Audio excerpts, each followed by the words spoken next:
minsan talaga, hindi natin namamalayan kung gaano kalaki ang influensya ng opinion ng iba sa mga desisyon natin.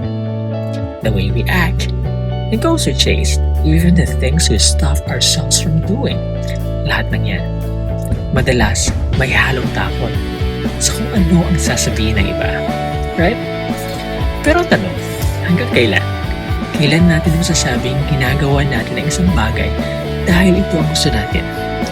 Hindi lang dahil yun ang inaasahan sa atin. Lahat tayo, naniniwala ko.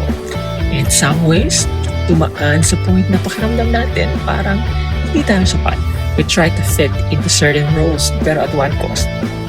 Hanggang kailan tayo magpapahawag sa standards na hindi naman talaga atin? Hindi ibig sabihin na hindi na tayo makikinig sa iba o magiging sensitive.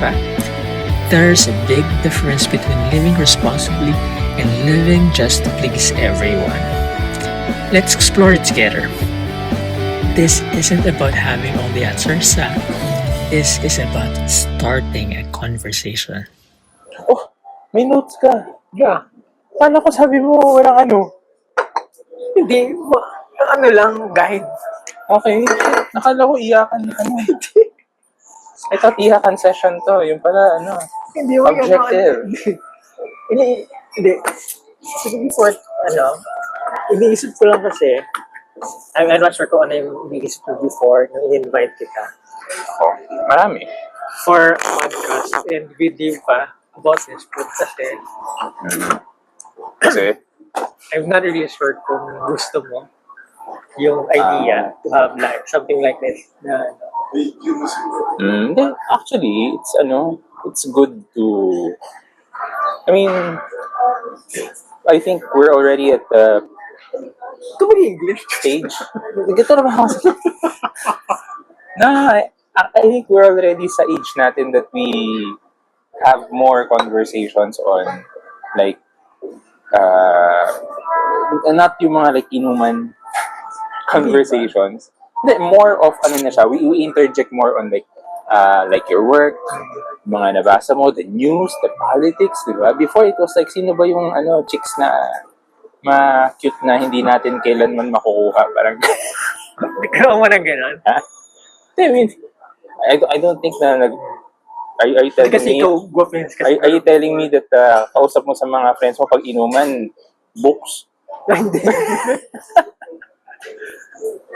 Hindi naman. Pero ano yung naisip mo? Kasi bumayag ka kagad eh. Naisip ko, totoo ba yan? Yung sagot mo. Or may hidden Hesitation. agenda? Hindi, I look forward naman sa mga ganito.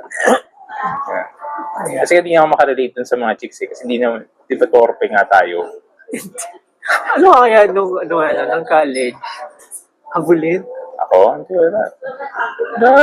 Yung lucky one sana pa ng college. Wala, ginagamit ko lang yun para makapasa ako ng The Courage to be Disliked by Ichiro Kishimi and Fumitai Koga is a self-help book based on the ideas of Alfred Adler, a psychologist known for his theories on individual psychology. The book is written as a dialogue between a philosopher and a young man, discussing how to achieve happiness and personal freedom. In this book, the authors heavily emphasize Alfred Adler's philosophy while contrasting it with Sigmund Freud and Carl Jung. The book strongly supports Adlerian psychology, arguing that we are not prisoners of our past or unconscious patterns, but rather we create meaning in the present and can choose to be happy. What is your take? Actually, madami siyang yung the philosophy itself. I think at every chapter, it was hitting something na at in some ways, meron ako, parang I feel na ako yung the younger generation na kausap ng philosopher, no? But probably collective na just the idea na merong ganitong thought process pala is already something na parang led me to alamin kung sino ba tong Adler na to, diba? Parang everybody knows si Sigmund Freud kasi. So, as the palang father of philosophy and yun. So, I didn't know na meron pa palang ganito, another school of thought. Plus, knowing na si Alfred Adler, is parang contemporary version siya ni Sigmund Freud sa ni So, si Carl Jung. Carl Jung. Na yung philosophy niya is more on harmony. So parang very interesting yung okay, ano ba yung point of view niya sa about behavior ganyan. Because I find it na very relatable talaga. I think na we're not, di naman tayo special individuals na sa atin na nangyayari to. I really think na ang daming tao nasa ganitong phase ng life and they try to understand, like looking for an explanation. I really think na makakatulong to sa yung understanding the philosophy, not the book. I'm not endorsing the book na pakinggan ko lang to sa audiobook eh. so I have reasons bakit. Ah. Kita in-invite na pag-usapan yung aklat na to. Why? Number one, I think magulo direction na life ko ngayon. Okay. That's number one. Especially sa career ko. I don't think na I'm getting nowhere. Number two, that time na-invite kita, alam ko na mawawalan ako ng work in the next few days. And I need something to do. I need something na parang i-sway yung mind ko to something na mapagkaabalahan ko, which is also yung reading. Na ginagawa ko naman before. Kaya lang, siguro sa mga nabasa ko mga books, 10% lang nare-retain sa utak ko.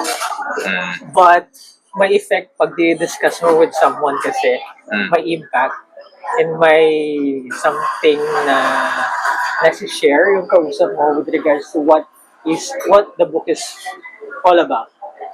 So for this book, yung Courage to be Disliked, hindi ko na siya in-endorse pero Courage to be Disliked kasi it's parati ko na siyang nakikita sa social media. As in, every time na nag-boombox ako ng Facebook, TikTok, lagi siyang nasa page ko, newsfeed, na yan. And then, sabi ko, one Parang time. sinasabi niya, bilhin mo na. Exactly, di ba? Grabe daw yung impact sa kanila ng book na yan. Sige, try ko. Then, may time na nagharap ako ng libro na yan. Sa National Bookstore, fully book. Ano ba? Fully book. Fully book. Wala na kasi ngayon eh. Hindi ko siya makita. Kasi nag-alam ako. Pumunta ako ng Davao. Pumunta ako ng Iloilo. Sinag ko rin yung SM store, yung mga National Bookstore. Wala akong makita books. Tapos yung nasa stand lang nila, yung mga viral TikTok books na hindi ko naman din, hindi ako aware. So, ngayon, iniisip ko, bakit hindi ko siya makita? So, nag-decide ako, sige, mag-audiobook na lang ako. Then, nung narinig ko to, first night, about, sige, first topic, discuss the first night, about yung denial of trauma. That first night na pakinggan ko to, I really didn't agree kung ano yung sinasabi niya na there's no such thing as trauma. Nasa iyo lang yan, paano mo dinedefine kung ano yung effect sa'yo na nangyari sa'yo in the past. It could be a good thing, it could be a bad thing for you, it could be the reason bakit hindi ka happy. Pero pwede mo siyang i-change yung mindset mo into something na productive for you. Well, and I suppose that because of the first, the effect of the first chapter sa'yo was one of the reasons kaya you dove into the book. Yes. Yeah. Relatability din. Kasi maraming maraming nangyari, especially now nga na sinasabi ko, medyo I'm lacking direction sa career ko, and dami ko iniisip. So, that one thing that nangyayari sa akin, it's because of my past experience sa work, sa career, kung bakit ako nandito ngayon. Then, this book, sinasabi niya na dinideny niya yung past ko, kung bakit ako nandito ngayon sa present ko ngayon, na wala akong direction and everything. So, it's something na, wait, parang it's not right na sabihin mo sa akin to, But then, siguro na pag-isip ko, iyak. So, siguro pwede. Pero, at front kasi hindi siya something na i-accept kagad-agad. Ayaw niya. Ayaw naman. Pero, yeah. Ikaw ba? Actually, nung pagkabasa ko ng first chapter, nagbago na buhay ko eh. Di joke lang. Nagbago na talaga kagad. Oo eh. Parang namulat yung mata ko sa katotohanan. Hindi. Ano ba? Like I said nga, yung book itself, ano siya eh, thought-provoking siya. Kasi yung idea ng the past doesn't define your future. I mean, like, in its simplest, yung school of thought na ganun, medyo sagasa siya sa sa nakasanayan natin eh. Pero ako, I think, siya, and this is also what I told you on the phone na parang while I'm intrigued by the book, I don't fully subscribe to it as well. Especially on the basis of, kasi if where do you get the confidence to change the mindset of now? Diba? It's easy to say kasi na, okay, let's say na trauma ka, diba? But once you experience the same scenario again, you get to that familiar feeling of anxiety, familiar feeling of uncertainty, and then you start to question everything. But where do you get the confidence to say, okay, it's a brand new start, and whatever I decide now, moving forward, is yun yung mangyayari sa ko. That's where my conflict is eh. I mean, I understand it fully. It's a great thought.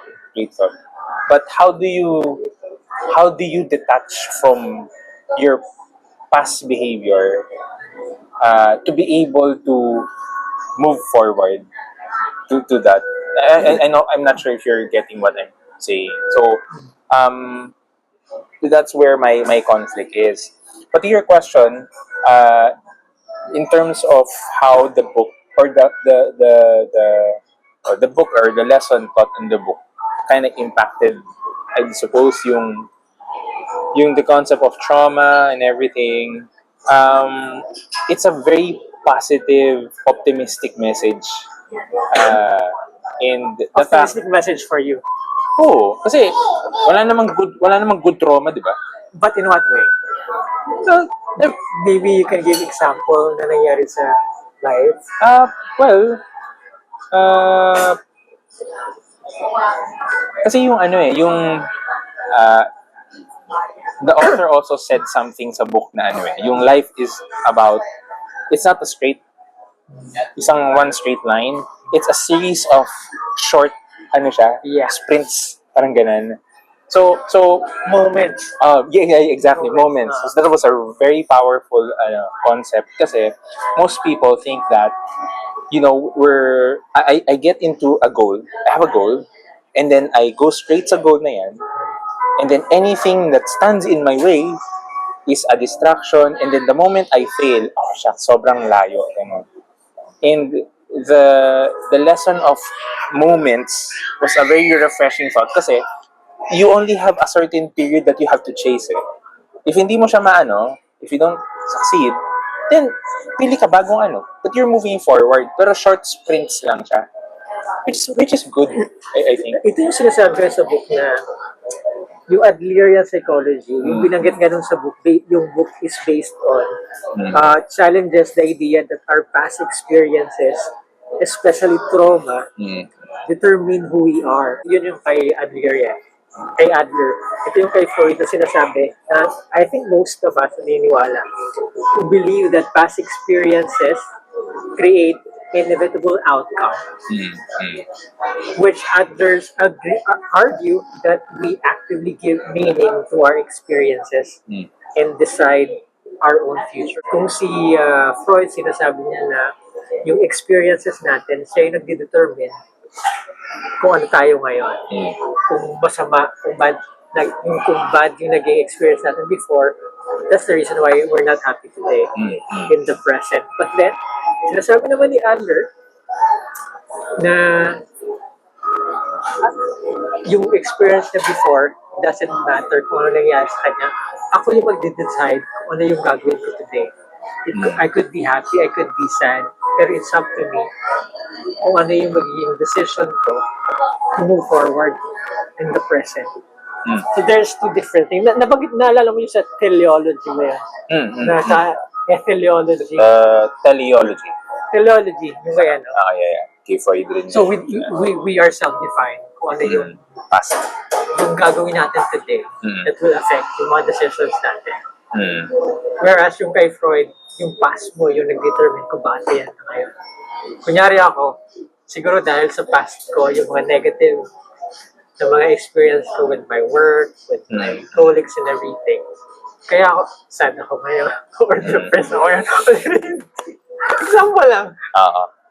Pero kung halimbawa, naging okay yung career ko before, baka siguro, iniisip ko, okay rin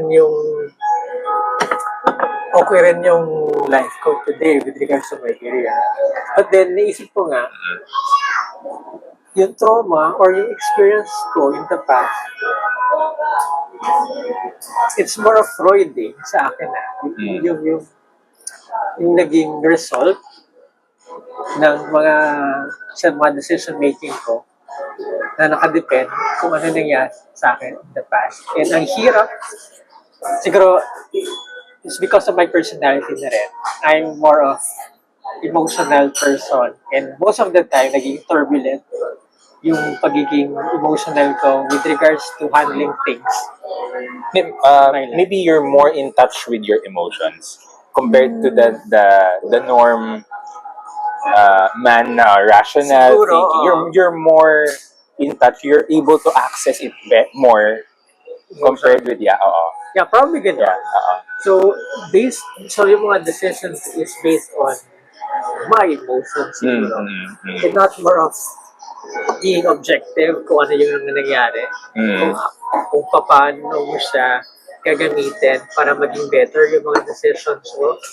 Siguro for me, talaga more of, siguro, we have conscious and subconscious mind, right? Yeah. So sa mga decision making natin, sa mga ginagawa sa buhay natin, we have this conscious which is intentional. Yeah. Ito yung mga logical na part ng isip natin. And we have this Unconscious na. subconscious. Subconscious, yeah. Subconscious, wherein this is more of yung sa emotions mo. Ito yung mga autopilot. Yeah. Autopilot when it comes to, halimbawa may mga nangyari. Ito yung biglang may isip mong gawin. Ito yung biglang, pag may na-experience kang ganito, you feel sad. Kasi from your past, you always feel sad sa mga ginagawa mo, right? For at least for my experience, I always feel sad pag may mga nangyaring hindi ko gusto. And malaki yung impact mo sa akin. So parang ngayon, fast forward tayo ng today, yun ang naging autopilot sa akin, which is more of my subconscious. Not my intentional mind or my conscious mind. Mas na-overpowered. So yun yung something na mahirap tanggalin, yung sinasabi na trauma does not exist. But would you prefer sinking yung unconscious side mo dun sa conscious actions mo? Probably what I'm trying to say is, for example, if let's say yung mahilig ka sa gulo. Okay. Kunyari, delinquente ka or mahilig ka sa rumble. Kumbaga yung nagpa-fire up lang yung ano mo, gusto mong manakit ng tao. And then at some point, you turned your life around. Okay? And then you're this. There's always gonna be that conflict of yung nature mo as a violent person versus yung who you are right now, the well-demeanored, and at some point you'll have to choose it. You'll have to choose. So are you more nagsusubscribe ka ba dun sa thought na maging authentic ka na lang? Meaning yung versus I think yun yung more of my authentic side siguro. yung violent? Not really violent. More of siguro turbulent yung emotion. Okay. Medyo emotional nga. Hindi ko lang anong writer for that kind of person Pero more of emotional sa mga bagay. Pag sinabihan ka lang ng di maganda, sinabihan pangit ka, sasad ako kasi ang pangit ko pala. Alam mo yan? Hindi ka magagalit sa kanya na parang Hindi ako sinabihan mo akong magagalit. pangit ako, Pero gago ka. it's more impact sa sarili ko. Hindi ka magaling. Hindi mo kaya yung gawin. Ang bobo mo. Oo. May deep emotional impact sa akin na Oo. isipin ko, I'm not worth it, I'm a failure. Oo. Yun ang impact. Pero why? I mean, Siguro, dahil ganun ako lumaki. Siguro dahil natuto akong mabuhay na mag-isa ko lang, na wala akong help or support around me. Nasasabihin na it's okay. Nasasabihin na hindi ka naman talaga bobo May kaya ka lang gawin na hindi nakita ng iba. Something ganun. Siguro, yung emotional support or yung support ko is hindi ganun ka-strong. Kaya siguro naging ganun yung mindset ko na naging part na ng subconscious ko na hindi ko na maalis. Iniisip ko nga na baka kailangan ng rewiring, reprogramming ng subconscious, but hindi sa ganun kadali. oh. Kasi pag sinasabi mong i-reprogram yung subconscious, But your subconscious has been built over the years. Exactly. So, hindi siya... sa ganun kadali. Yeah. So what you can do is kailangan mo parang repeatedly, continuously sabihin na pag may narinig ka, you're not good enough, sabihin mo sa sarili, no, I'm good enough. This is just my learning phase. Kailangan magkaroon ng positive out of that positive context out of that negative experience, which is nanggagaling yung negative self-talk. So, kailangan may rewiring, kailangan may support sa environment mo na i-help ka na ma-reprogram kung ano yung mga na-experience mo before. Mahirap siya in a way na since sinabi mo nga na ilang years yun Tapos ngayon, na gusto mo siyang i-change, hindi siya ganun ka dali na isang gawin mo lang, isang gawa mo lang is na-change mo na yung subconscious mindset. So yun medyo. Yeah. I mean... Kaya sinasabi ko nga, dito sa book na to, pwede, pero hindi siya ganun kadali. Agree. Siguro for you, kasi siguro maganda yung emotional support. No. I mean, family mo. no. I agree on the basis of it's hard to reset things, and I think that was also one of the things that I tend to question sa Adlerian psychology is because yung concept ng reset wala dun. Ito nga, let's say you got, worst case, your family got massacred, and then you get in a concentration camp, like sobrang trauma talaga, and then someone dinakip ka. How do you hit that like blank slate? Kalimutan mo na lahat so that you can move forward. Parang it's hard to imagine how you do it. I mean, the concept now dapat ganun, you have to move. Yes, but to hit that, what's that reset? And how does the mind go into reset? Diba? So that you can start moving forward. Diba? Siguro, depends na rin sa tao No? Yeah. Every person has different personality and they have different way of handling their personal issues. Right? For my case, yun nga sinabi ko, more leaning towards emotions ko. Probably ikaw more logical person. I don't know. Pero it's really depend on the person and how he will handle a certain situation na nagkakaroon ng impact sa pamumuhay niya in the way he lives his everyday life. Yeah, I agree. It may be case to case. Hmm. But I was speaking to a friend, recently about grief. Bakit? Grief. Um, so it's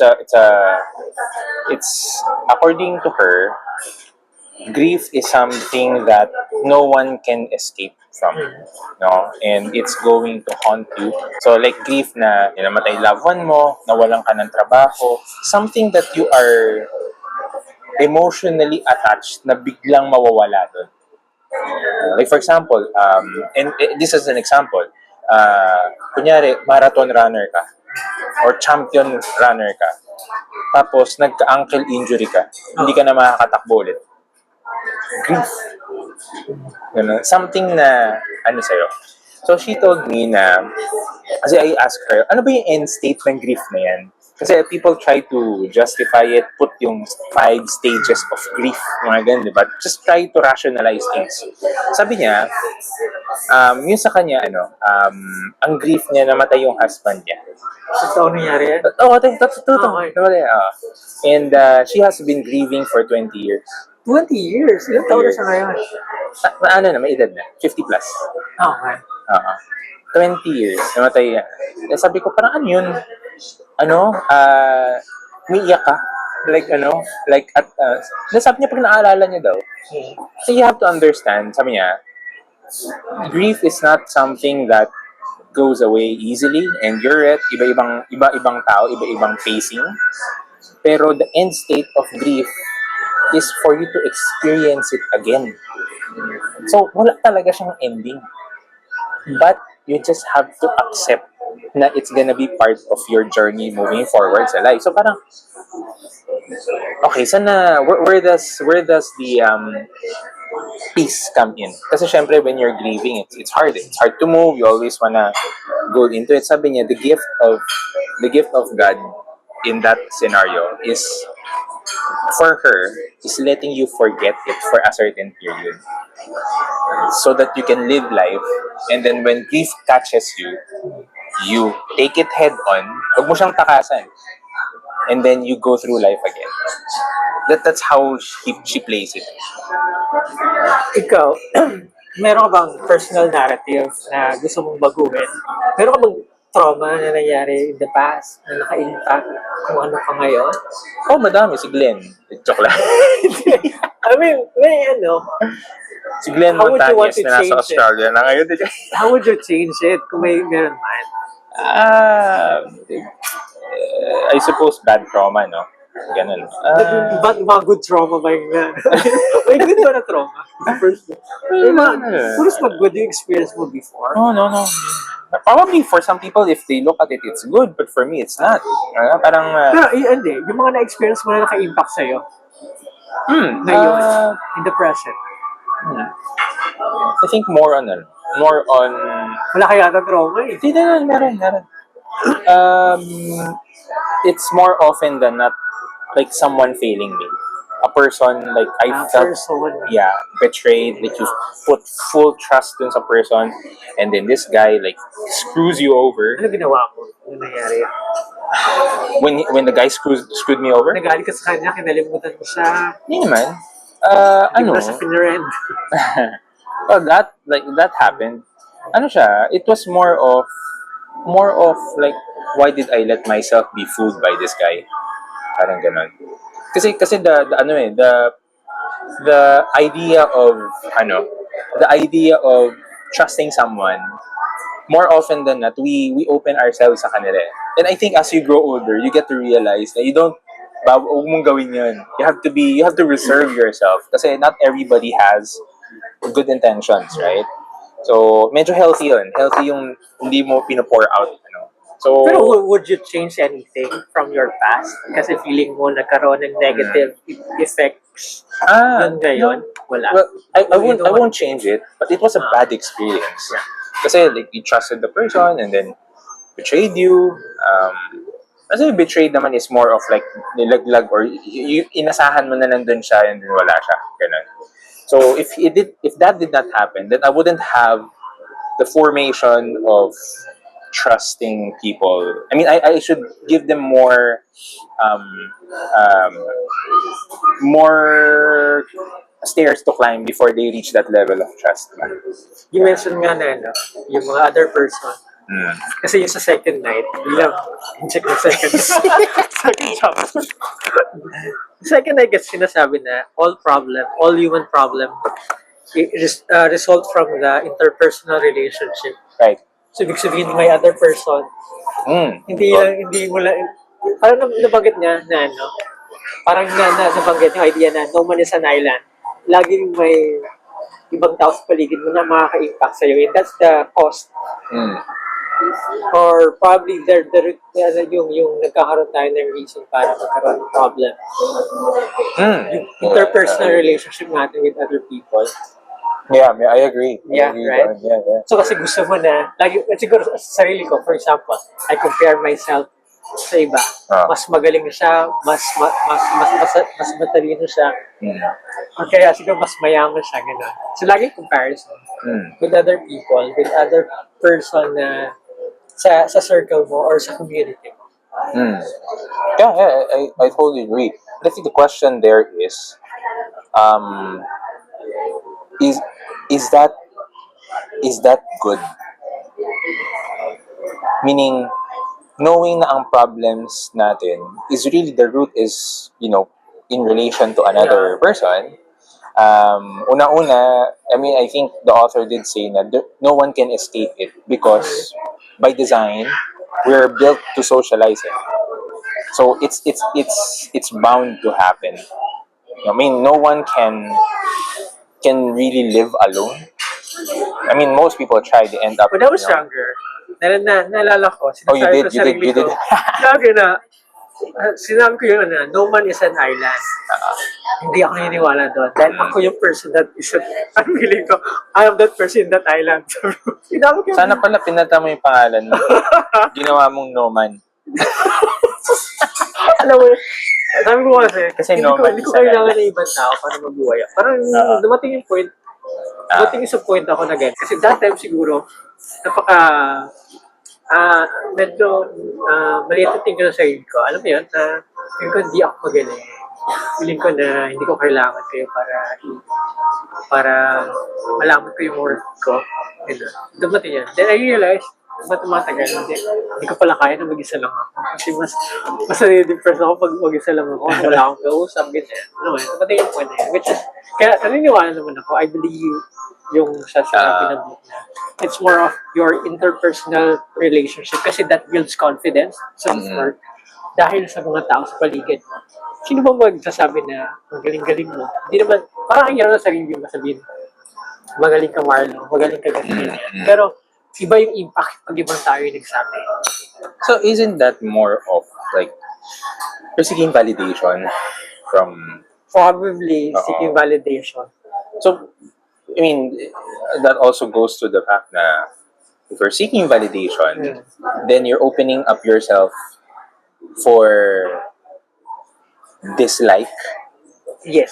You're opening yourself up for arguments. Yes. So isn't that and maybe I did not I got that from the book, but knowing na yung all problems stem from interpersonal, how do you marry the idea of how do I get out from this problematic situation, but I have no choice but to compare myself, my work, my performance, my value with others so that I know if I'm actually really valuable. Diyan papasok yung self-worth mo. Yung how you see yourself nang hindi ka nakadepend sa sinasabi ng iba. Yun nga, okay, so let me just pause with that. Okay, pinaka-basic example. Guwapo. You look at the mirror and you say, guwapo ako. Guwapo siya. Ayun, so, how do you, without anyone telling you, na outside that you look the way that you think you look, but how do you know if it's true? Or do you even not Para sabihin not mo, care parang ano, if it parang, is? parang yung, ano, sabihin mo na, sinabi mo sa sarili mo na gwapo ka. Trabaho ba talaga ako? O sa sarili ko lang. Ikaw, that's sa akin doon papasok yung learning to love yourself, I guess. Kasi, hindi mo, yun nga yung naging root, yung naging stem ng ano ng problem human problem kasi mayroon kang dependency with other people. But when you learn na when you learn to appreciate yourself, kung sino ka, kung ano meron ka, mga small things na meron ka, doon mawawala yung yung yung impact, yung influence ng ibang tao about your self-worth or self-confidence mo dahil na hindi sila nag-agree sa sinasabi mo. It's more of, Hirap, ikaw no? ba? Mahirap. Kasi, dahil nga, we are sociable, di ba, yung mga tao talaga, Mm. we build to interact. Mm. We're born para mabuhay sa isang community, family, smallest unit ng community, right? Mm. May family ka, mayroon ka friends, and lahat yung impacted, may impact sa'yo on how you live, kung paano mo nakikita ang sarili mo. But then, if madali kang you're easily affected by what they say, kung ano man sasabihin nila. It's not their problem probably na you feel sad kapag sa sinabi nila. It's more of you na i-build yung self-worth mo, self-confidence para ma-appreciate mo sa sarili. Sa ibang ano. No, I mean, sa akin, yung the fact na you need an external validation, or even if we preach na parang, you just appreciate yourself, appreciate what you have, or kumbaga, be thankful of the things that you have, and then you'll find it better to adapt, kumbaga. But malamang may experience ka na mga ganun. But I think How all of us. did I think all you- of us. The same way how did you everybody respond? does. Like, get some validation from someone. Like, for example, So work, work. especially sa work. Yeah.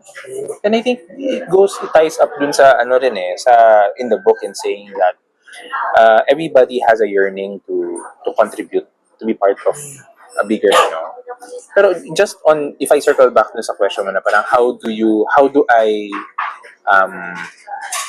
build myself or appreciate myself, knowing na parang I would always compare it to someone else, ganyan. Ano lang, Hirap, no? No, I'm quite hesitant to share it. Baka kasi ka maniniwala Bakit nga? Huwag na ako iniwala. Hindi, alam ko kasi na na someone loves me. Kasi nandiyan naman, wait. May family ka. No. It's God. If you know na no matter who you are, Jesus, yeah. Let's say you say na like I'm not good enough. You go to the Bible, you look at the page, and He says you are good enough. Then it helps you. It helps you na parang. Siguro that's one thing na maganda sa person na more religious or probably You have to have relationship with God. you have to have an anchor. That's the whole idea. Saan yung anchor mo? If all else fails, who do you turn to? If ang sagot mo dyan is yourself, what if you fail? Who do you turn to? Yeah. Most couples would say, my wife. Kanina, Yeah. right? So what if our marriage breaks apart? Diba? Parang, who do I turn to? My mom, my dad, wala na, 7 na sila. Si Astrid. Vida. No. What if my relationship with Vida breaks? Diba? Who do I turn to? Ako, naririnig ni Vida namatay Diba? ka. A friend of mine shared to me. I mean, like, right? Diba? It makes sense. Eh? Who do I turn to? Where's your anchor? That's the whole point. Yeah, yeah. Diba? I agree. So when you look at the mirror and say that, okay, you're a champion, you're powerful, sino nagsasabi sa'yo nun? It can't be like from thin air, di ba? Siguro for me, that's one thing na I'm lacking right now. Although I'm trying to build it up again. Dumadating talaga sa point, at least sa akin, I know sa'yo malakas yung anchor. Or You try. your relation with God. Pero for my case, dumadating talaga sa time na ang hirap. Which it boils down to probably dahil nga hindi ganun ka-strong yung relationship ko with him or kung sino man higher being. Why do you think that you see your relationship with God as not strong? Siguro may impact yung mga negative experience ko in the past, which is yung trauma nga Yeah. Understandable. Part of your Yeah. And hindi rin ganun ka-strong yung emotional support ko for me to persevere or for me to continue yung gusto kong gawin with regards to my spirituality, my hindi ganun ka-strong. I have to, siguro magiging magiging sinungaling ako kung sasabihin ko na, hindi, yung mga friends ko naman nandyan, sila yung nag-aalat sa akin. Pero, sa dulo naman, ikaw pa rin eh. And kung may relationship ka with supernatural being or with God, I'm sure it would help. But for my case right now, I'm struggling. Balik tayo sa Okay, understandable. Sorry. O nga pala, no? Nag-usap pala tayo about book. Yung sa third night kasi, I don't know if you remember Separation of Tasks. Yes. Ito siguro yung pinaka-favorite part ko ng book, Separation of Tasks. Kasi sinasabi doon sa book, Separation of Tasks, which teaches that we should only focus on what is our responsibility and let go of what is not. So ano ba talaga responsibility? Binigay na example lang din, yung parent and child. Yung anak niya mag-study, pero ayaw na anak niya. Responsibility ba ng nanay na pilitin siya na mag-aral at sagutin yung kanyang homework para makapasa sa school? Yun nga, sinasabi ko na sa inyong dalawa ni Vida, kunyari, yung isa tinatamad. Responsibility ko ba na dahil asawa ko to, pipilitin ko to na na mag-church dahil kailangan. Sino ba magbe-benefit? Ako ba para sa kanya or siya para sa akin? Which for the case kasi ng kunyari yung sa parent-child, kung nakatapos ba ako ng pag-aaral bilang isang anak, sino magbe-benefit? Yung nanay ko ba? Or ako na anak? Right? Same with you as husband and wife, going to church or doing anything na related to the family living. Well, I think that the idea of controlling solely the things that you are only responsible of, I agree doon. I agree. And it makes things simpler eh. Diba? Kung hindi mo cargo yan, out of your control, but masistress ka lang, kakaisip dun or kakapilit dun sa taong kailangan gumawa. But I look at it in terms of, let's say, do you agree that as an individual, you are the manager of your own life? Yes. Yeah. So, kumbaga, whatever things that you buy, the decisions that you will be making or have made are all something that are within your control. I suppose. Pero let's say nagkaroon ka ng team member in a corporate setting, right? And then yung tao mo has a task na kailangan gawin pero hindi niya nagawa. Di ba? What do you do? Tulungan siya. You help her. I-guide siya. Okay. Pero paano pag sinabi niya, boss, hindi ko talaga kaya. You're You're fired. Sigurado ka. I suppose some managers would, ako na nga, ako nagagawa niyan, hindi mo kaya. Micro. Oo, micromanage mo. But why would you do it? Why would you go sa length of doing it? Bakit? Corporate, we're in corporate setting. Why would I do it? Why would you go as, oh, why would para you go as, mabilis na matapos. dahil kailangan matapos, Oo. right? Because while you are not responsible dun sa tao, you are accountable dun sa mismong result. Exactly. So it's the same thing here. You're accountable. Sa church, as the head of the family, I'm accountable sa growth ng spiritual life naming mag-asawa. So if hindi kaya ni Vida, ayaw niya talaga. I will do all that I can para i-bribe siyang pumunta. Papakain ako ng Jollibee after natin mag-church. Sumama ka lang. Kasi I need her to be there. Kasi if ako lang, that's not, hindi mag-grow yung family. If ang goal ko is, I need to grow. Sige, di ayaw mo, di wag. Pero ang goal ko, we need to grow. So, di talaga so, walang separation of tasks. Hindi. I think what the author is saying is there are tasks wherein you can control and dun ka dapat mag-focus. And avoid mo yung mga things na wala kang control. Avoid. Pero may mga iba talaga unavoidable. Di ba? Which is ano rin naman, reality of ano natin. Pero as much as possible. Sa social media. Di ba? Yung mga artista, may mga issues, whatever. Ang daming magko-comment about the personal life. Yeah. Ngayon, alam mo yung aware ka doon nangyari yung si Maris Racal, si Anthony Jennings. Sikat yun last time eh. Yeah. Kilala mo? Classmate yun, kumain. Anong pinalaman niya sa separation of tasks? Hindi ko alam, nakikismisan tayo.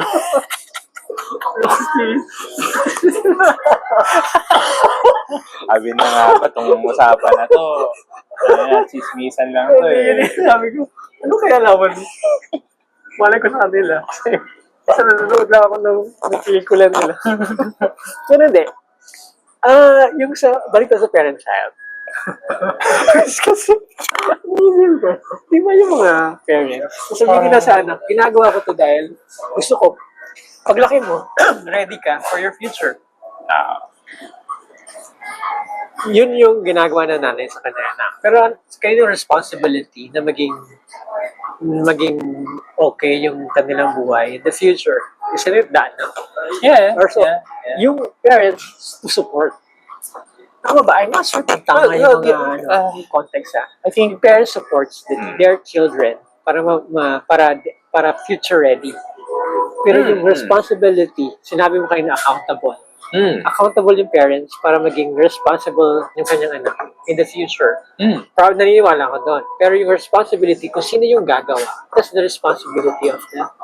I completely agree. I think parents can only do so much. So much, exactly. Kumbaga, they set their child for the future, and give them a kickstart. Good start. Exactly.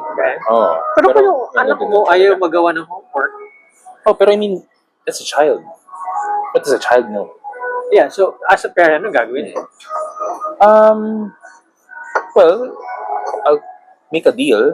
I don't have a child, pero I mean, if I was in that situation, okay, I'll do your assignment. Iba na lang. Yung sa, staff. Yung sa staff mo na lang. Na tulungan, gano'n? Oo. Mayroon yung may deliverables. Yeah. No. You have to be fair, I think. Okay, I help you. Hindi mo magawa, I'll help you do it. But I have to get something in return. I think that's the more, in the spirit of fairness. Yun. I help you now, but you have to give me something. Not money, but parang of equal proportion. Ganon. Ang pinakamadali dyan, sige, tulungan kita dyan, ha? Pag nasubmit, after nung project, sisermonan kita. Pwede ba yan? Hindi. Kaya hindi ko tinutulungan. Talaga? Oh. Alam mo yung nag-work, yung dating work ko, Hmm. mentor ako ng mga, siguro, 40 resources. May mga activities ako na pinagawa sa kanila. Alam mo, na-appreciate nila yung kung hindi man siguro lahat, may naka-appreciate ng ginawa ko. Hmm. Yung nag-survey, kung sino yung pinakagusto na maging mentor, ako yung number 1. Hmm. So that's one thing pinaka-proud ako na ginawa for them before ako nag-resign. Kasi after a while, nag-resign din ako eh. Kasi pandemic na that time eh. Mhm. Parang nag-start yung pandemic ng March. Umalis ako ng April. Kasi hindi ko kinaya yung stress ng pandemic that time. Mm. And yung stress of work. It's a production for medyo stressful environment. Kasi, Mm. right? So that's one thing. I'm not sure correlated sa separation of task. Sige lang, go lang. Pero that's one thing that I could be proud of. Ah. Na na-handle ko yung project na yun. Iba yung gratification pagka you're able to like touch people's lives. Yun na ata yung chapter 4. Chapter 4 is about courage to be the Ay, iba. Chapter 5. Chapter 5 na yan. Community. Okay, chapter 5 is for living the moment. Okay, chapter 4, nandun yung community natin. Sorry. In the courage to be the slide kasi you're kasi yun yung team. Mm. So you have the strength, you have the courage to be the slide kasi not everyone will like you for who you are. Yeah. You Totoo have naman. to like you for what you have, what you are. Ikaw ba sa tingin mo may courage to be this like at this point? Wala. No? Wala. Kasi I don't think anybody likes to be this way. Anybody Oh, I think everybody likes to be wants to be liked. people pleaser. No. Wants. Everybody wants it. But not everybody would do it because of different reasons. Like for example, let's say and I learn a lot of this in corporate. So I'm thankful for people who say like, pang corporate ka or nag-empleyado ka, gano'n, like, thank you. Kasi ang daming values na about interaction with people. So anyway, one of the things that I learned in corporate was that you can never really be transparent to people because they will use it against you. Pag nagkaipitan. And that's a hard truth talaga. Hard truth. Politics. Everybody wants to be ahead of everybody. Diba? That's a reality. Even in politics, like sa government, diba? So you just have to be very careful who do you talk to, who you mag-open up ka. Yan. But everybody wants to be appreciated. Why? Kasi nabavalidate yung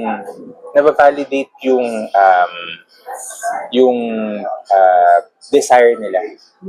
Na, di ba parang there's part of the book na the author talked about feelings of inferiority and then feelings of superiority. Yeah. So, yung feelings of inferiority, you can use that to fuel you to advance or it can ruin you, di ba? So, how do you use it to advance yourself, yung inferiority? Maskin ayaw mo, talk to people, dahil ayaw mong you will be stuck in a rut of inferiority. Kahit i-fake mo siya, para matanggal ka doon. And then eventually, matanggal ka. So, kung ginamit mo yung hatred mo for the feeling of inferiority to advance yourself, about feelings of superiority, umepal ka sa lahat ng bagay. Nag-add ka na ng value sa company. Tuwang-tuwa sila sa'yo. At dahil nakapag-add ka ng value, feeling mo superior ka. Kasi, ikaw lang yung naka-add ng value compared dito sa mga tao to. So, feeling mo superior ka. So, i-gets mo, it's a reality na parang, it just dawned upon me when I read this book, na parang some people, hindi sila pabibo for the sake of bibo lang. Meron silang need na kailangan ma-fulfill, which is that feeling, gusto nila maging superior, to be valued. There's nothing wrong with that. that's how they resonate with it. Yung mga iba naman, mahiyain. Pero pagka kinausap mo, parang feeling mo, best friend mo na. Sa, Diba? Which is okay yun kasi ayaw nilang to be stuck in a rut of feeling inferior. That's why they so parang okay siya for me. so ngayon ang ginagawa mo. May mga moments na parang feeling ko na parang everybody is against me. You? Especially sa work. Kasi I do account management. So there's a method or a system that I use to run my account. No. Hindi siya uniform sa lahat ng mga account management, 'di ba? So some people might not agree how I do it, but for me, it works. So yeah. Pag, ano ginagawa mo pag iba yung, meron kang negative talks about you or yung mga nag-judge sa'yo? I could just talk bad about them too. Hindi na, seriously. Yeah, binabackstab nila ako. Oo.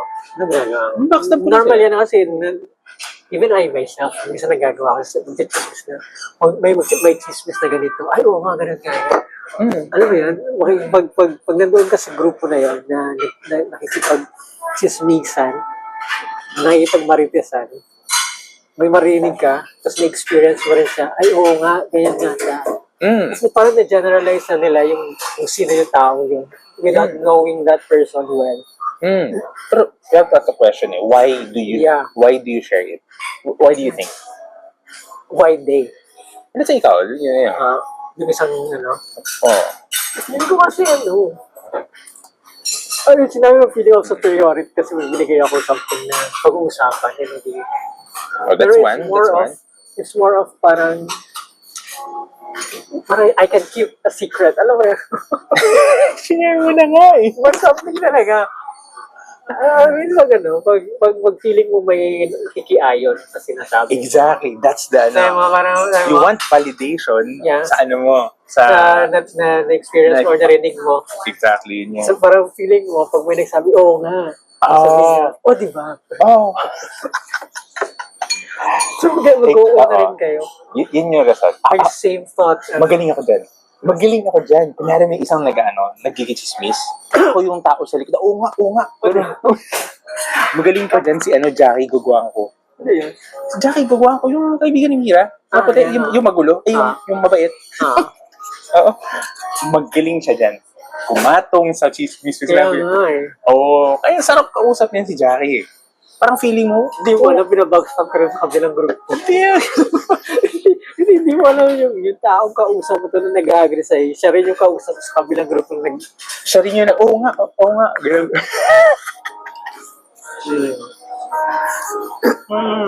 I'm not sure kung nabasa mo sa book yung sinabi niya. It's more of parang mas okay na yung you give than you take sa community. Kasi we're living in a community. So sa workplace mo, may community kayo dyan. Sa family, may community. Siguro kung yung problema nagagaling dahil nga di ba interpersonal relationship ka and you think of na may makukuha ka dito out of your community but pwede mo siyang paikot na instead na may makuha ka, why don't you give to that community? That's kung magagawa mo siya, it's more of fulfilling for you. But yeah, it still feeds the need for Validation. Validation, or you want to feel superior. Yeah. And therefore, you're giving value to diba? Ano pa rin eh, kaya nga okay yung sinabi niya na parang, may need ka na pinufulfill mo and you just try to fulfill it by giving value. Nothing wrong with it, that's the whole point. But it explains the behavior. Diba? Na parang you wanna get, everybody wants to feel valued. Why? Because everybody has this inclination, innate feeling. You want to be superior to anybody, to everyone. And by giving value, they feel that they are. Nothing wrong with it. It's just that you understand it better. But ganun mag-behave yung mga tao. So ikaw, rin. I mean, there's no escape. Ako ganun din. sometimes I contribute because I want to give value, pero only to find out na meron akong selfish reason pala na I want to stand out dito sa ano na to. Ba't ako nagjo-joke ng ganito? Di ba? Di ba? Parang gusto ko lang happy-happy, but in reality, gusto kong maano nila ako, ma-recognize. Siguro yung kung ikaw as a person din in a community, makikiayan ka lang din kung ano yung existing na kung ano yung nangyayari within that community. Oh, yeah. So makikiayan ka, hindi mo pwede i-push yung kung ano yung gusto mong mangyari for that group, for that community, for that team. Kasi Yeah. ito sa tingin mo yung tama, sa kanila iba yung tama for them. Yeah. Yeah. Kasi since ikaw yung pumapasok doon, ikaw yung makikiayan. Yeah. Yeah. Right? That's why it's hard to instill change. Diba? Especially if you're, yun nga, sumasagasa ka sa culture, o sa norm, diba? Standard. Yeah. Earlier, we spoke about Dunkin' Donut, diba? Yeah. Yung, it's the same. Ano, you have a community, you have a cult of people who loves donuts. And then you come in the picture and say, okay, rebrand natin, maging healthy, ano tayo, healthy. But how do you change, diba? So you have to find a way to get into the culture, be among them, and then slowly introduce change. Yun siya. Which is hard kasi it takes time. It takes time.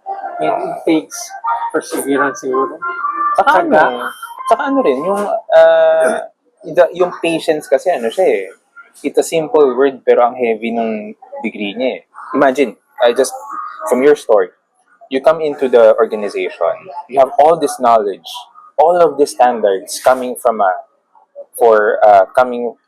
hyper-growth company. Diba?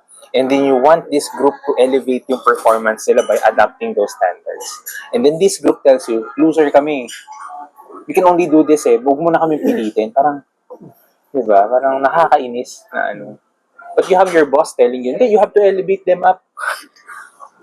Diba? Meron akong example na maybe Best can help describe. So, I shared this TV there. I saw a clip sa YouTube. So, there was this guy, he's a hardcore programmer, like senior, ganun.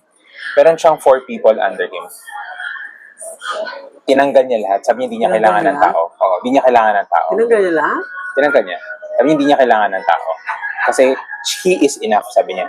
So yung boss niya, may bagong boss dumating, nag-hire yung company, Chinese na babae. Sabi ng babae, nakita ko yung backlog mo, napakahaba. Ganun. Yung person na yan? Yung programmer. Ang haba ng backlog mo, ganun. Kaya, saka laki ng sweldo mo, bakit hindi mo magawa?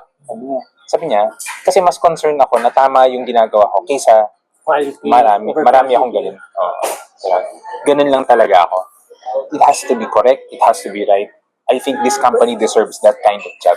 Hindi siya mag-delegate kasi wala na siyang team. Kasi tinanggal niya, di ba? So ito ginawa ng manager. Sabi, okay, naintindihan naman kita, pero I also have deliverables eh. Diba? I need this to get completed eh. Ikaw ba to? Hindi ako. Nakita ko nga sa Reels eh. Sa Reels, okay. Sabi niya, so ganito gagawin ko. I will hire 4 people. Sabi nung manager niya, I will hire 4 people to help you. So that you will be able to complete the job. Ganon. Sabi nung programmer, no, I will not train them. I will not work with them. If you hire them, they are on their own. Ganon. Sabi niya gano'n sabi nung manager, okay, why don't I give you I need to hire 4 people, but you choose the people that we're gonna hire. Okay. Ikaw na lang. You create your own team. Sabi niya, fine, sige. So, ang ginawa ng programmer, kasi sobrang ego siya. Mataas ego niya. Yung barista nila, ginawa niya yung programmer. Yung janitor, ginawa ng programmer. Yung programmer? Ginawa niya yung barista, under niya. Yung janitor, under niya. Kasi parang pagsisilbihan lang siya. Ito siya gagawa lahat. Yung cleaner ginawa niya. Dapat ganun. So, a week after, binalikan siya ng manager. Ba't yung barista natin nandyan? Hinahar ko sila. Maging under sa akin. Nakita mo yung backlog ko? Wala na, di ba? Sabi, ganyan ako kagaling. Sabi nung manager, ibig sabihin, tama yung technique na ginawa ko. Sinabi ko na mag-hire ako ng 4 na tao para sagasahan yung ego mo. Kasi alam ko, ma-pride ka. So, tatapusin mo yung trabaho dahil mapuput sa threat yung position mo saka yung ano. So, natapos mo yung trabaho, tapos na rin yung deliverable ko. Ganun. So, gets mo? Pero na-feed yung ego na eh. Na-feed yung ego niya. Na-feed yung ego niya kasi siya yung pinakamagaling dun sa mga hinar niya. Okay. At siya yung nakatapos ng trabaho. Natapos ng manager yung goal niya kasi naubos yung backlog. Yun naman yung goal niya, yung backlog eh. Kasi pakialam din sa mga tao eh. Diba? Kaya iba na si story, diba? Pero would you do that if you're that programmer? Hindi ko nga naisip na ganun yung intention ng manager eh. Diba? You don't even think na possible yun na gawin na. Well, it's a skit, diba? But the idea is, you know, we have, this manager doesn't have control dito sa programmer na to kasi Mag-hire na lang siya ng junior programmer, tapos ang utos niya na lang paggawa siya ng mga ng coffee. Massage. So, I think ang ginawa ni manager, since wala siyang control dun kay programmer, is, ano yun, sinabi niya mag-hire ako ng ano, tapos binigay niya yung control dun sa isa. So, ang trabaho ko lang is mag-hire ng 4. Diba? Ikaw nang bahala mag-train sa kanila. Ayoko silang i-train. Mag-hire na lang ako ng mga bobo na na teammates. Or kumbaga, hindi qualified dito, so ako nagagawa. So, ibig sabihin, yung ego niya na gusto niya siya lang yung magaling, na-feed rin. So, alam mo yun, grabe yung galing nga. Diba? Would you do that? As a manager? As a manager? No, because I have to explain to my boss bakit inalaw ko yung programmer na mag-hire ng janitor, diba? Exactly. Oh, but I mean, it's the scenario might be very impossible, pero the idea is yung level of control yun yung we need to focus on it. The manager only wants to do everything and everything to control the outcome. Hindi siya realistic eh. Hindi siya realistic. Sabihin na natin, sige, hindi na lang barista, hindi na lang mga associate level, mga junior level na i-hire niya. But I mean, like, you know naman if this guy, this senior programmer, you replace him with 5 junior programmers, would still not be able to complete the backlog, right? Why? Because you have to train the junior programmers. The history, the skill set ng taon to. Yung gawin niya rin yung ginawa nun. Na ano? Huwag na kayo mag-program. Ako na magpo-program dito. Pagsilbihan. Ako na bahala sa deliverables mo. Di ba? Yung manager, you mean? Hindi, yung programmer. Mag-hire ako ng junior programmers para magsilbihan yung pagsilbihan ako. Hindi. Kasi pa at the time, hindi mo pa alam kung ano yung behavior ng programmer eh. Kung anong gagawin niya. Pero ang alam mo, may ego lang talaga siya. So, yun yung nag-focus siya. May mga staff or boss na may ego. Naka-experience ka na. Meron naman. Pinifeed ko lang ego. Or sige sabihin na natin sa work na hindi nagagalingan sa'yo. Marami. Madami. Marami yan. Oo. Nagbububuhan sa'yo. Ano yan? Parang feeling natin, napasa ko ng trabaho. Oo. So, paano mo yun-handle? Do they say it in front of me? Not necessarily in front of you. Pero, naririnig mo yung mga feedback. May mga cheesecakes. Paano mo yun-handle yung mga ganun cases? Pag ganun, I always would tell, I would always put my my point of view sa position na they don't know what I'm going through. Na the escalations, the deliverable that is expected of me by the company. To them, it might just be a simple mag-extract lang sila ng data. But to me, the data that will be extract, I have to explain, analyze, and prove that the data is credible. Sa kanila, it's just numbers eh. To me, I have to convince someone to do. So parang, I give myself more reasons bakit ginawa yun. Kasi, I do it naman not for the sake of it. Honestly, if kaya kong gawin, I'll do it. Pero, I just don't have the time. And the level of responsibility that has been bestowed upon me is bigger than yung taong pagpapasahan ko ng work. How about outside your work?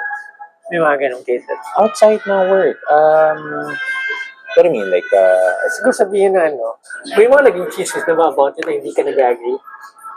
Outside work, sample, IT, IT? malaking sweldo, Oh, oh, mayaman, oh. maganda yung bahay mo, maganda yung kotse mo, Mm. nakakatirahan exclusive, The village. na ganun. village kasi malaking sweldo, OFW, for example, di ba? Isip nila laging malaki yung pinapadilang pera, ganyan. Mm. Yeah. So far, the perception sa akin is okay naman. Gusto ko yun. Okay. Nakatira sa Oh. village, maganda sa sakyan, bagong bahay. ganun. Those are good. Kasi, ikaw mismo, you cannot, if you know someone na gano'n, you would treat him differently. Di ba? If for example,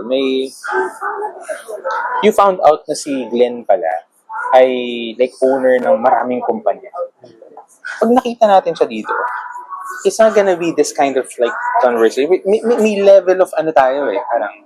So okay sa akin yun. Pero kung yung reputation mo, ay ano yan, hindi nagbabayad ng utang yan. Pag nilapitan ka niyan, magpipitch ng network marketing sa'yo yan.